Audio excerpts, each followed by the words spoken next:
Max any plain saris మీదకైనా వేసుకోవాలి, అలాగే ఎటువంటి కలర్ శారీ మీదకైనా సరే నాకు ఇది సెట్ అవ్వాలి, అలాంటి బ్లౌజ్ పీస్ ఒకటి కావాలన్నారు. అందుకని చెప్పి మనం ఏం చేసామంటే ఒక వైట్ కలర్ హాఫ్ పట్టు క్లాత్ మీద 8 కలర్స్ యాడ్ చేసి మనం ఇచ్చేసామండి. Like red, pink, blue, violet, ఇలా మనకి రెగ్యులర్ గా వాడే ఒక 8 కలర్స్ ఆఫ్ థ్రెడ్స్ తీసుకుని దాంతో థ్రెడ్ వర్క్ చేపించి ఫుల్ మగ్గం వర్క్, కడ్దానా beads and glass beads use చేసి ఇది మనం ఈ వర్క్ అయితే చేయించామండి. ఇది నెక్ పార్ట్, నెక్ మొత్తం కూడా మీకు ఫుల్ హెవీగా వస్తుంది. అండ్ ఇది హ్యాండ్ పార్ట్, హ్యాండ్ మొత్తం మీకు బార్డర్ వస్తుంది అండ్ పైన అంతా కూడా మీకు చిన్న చిన్న బుట్టీస్ వస్తాయి. ఇది ఫ్రంట్ నెక్ పార్ట్ అండి, ఇలా ఉంటుంది.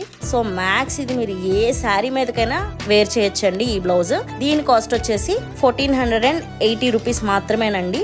కస్టమర్ కి కస్టమైజ్ చేసి ఇచ్చాము ఇది 1480 రూపీస్ కి. నిన్న మనకి సేల్ అయిందైతే ఈ కస్టమైజ్డ్ బ్లౌజ్ ఒకటి సేల్ చేసామండి కస్టమర్ కి. సో 1480 రూపీస్ ప్లస్ ఒక 880 రూపీస్ బ్లౌజ్ అయితే సేల్ చేసాం. So 1480 plus 880